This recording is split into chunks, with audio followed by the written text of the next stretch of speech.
Hi, my name is Junbong Jang, and I'll present unsupervised contour tracking of live cells by mechanical and cycloconsistency losses. There are two challenges with contour tracking of live cell video. The first challenge is cellular contour deforms with expansion and contraction.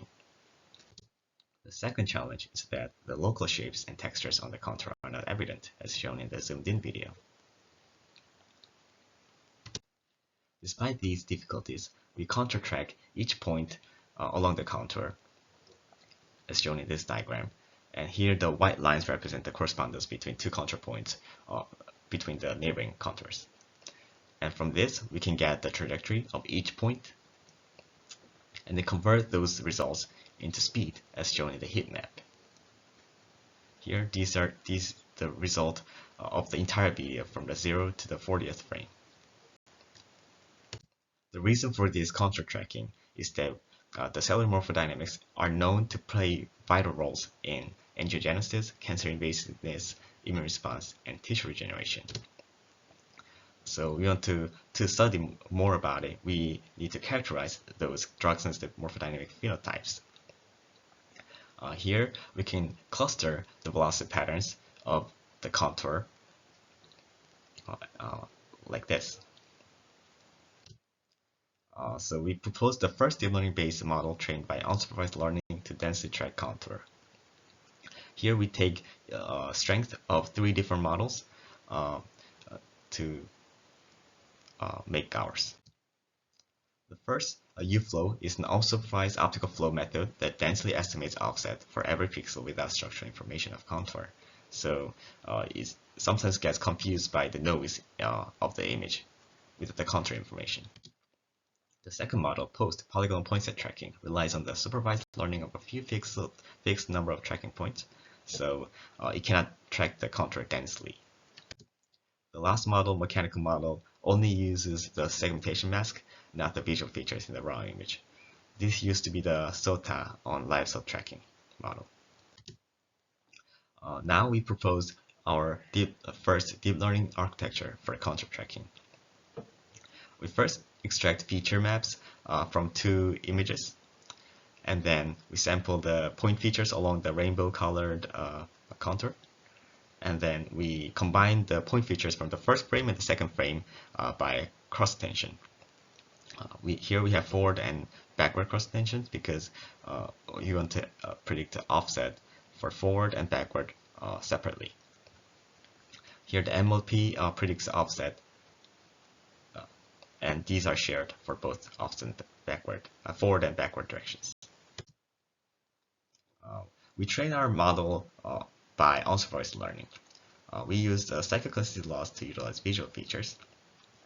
First here, the green point from the first contour moves forward, and then we use V operation to move it to the closest second contour's point, and then move that point to backward again to make it go closer to the original point.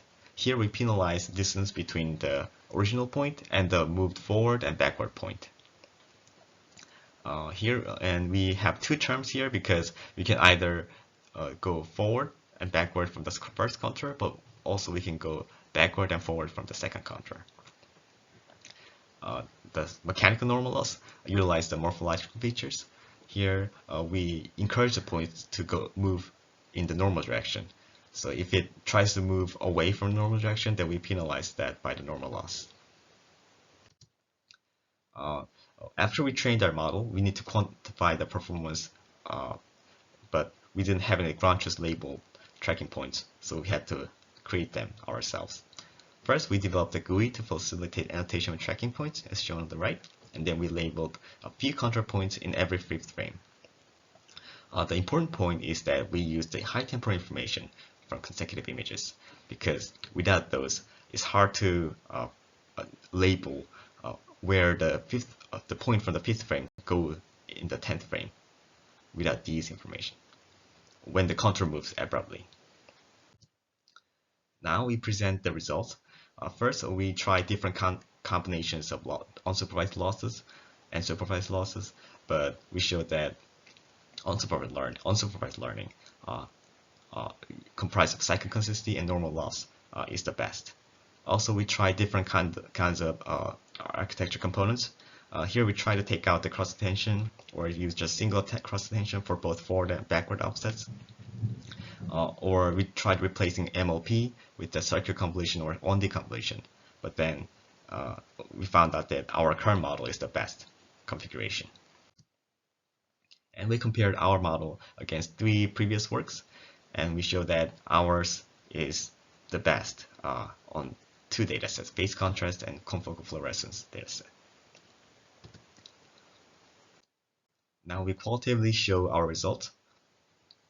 Here we show the trajectory of the tracking point from our model, mechanical model, and the ground truth labeled tracking point. Here, if the green line is closer to the red line than the blue line is, then it shows that our model is better. And that is true for most of the images. Now we show the video result of the dense correspondence on phase contrast live cell video. Here the arrows represent the movement from the first contour to the second contour.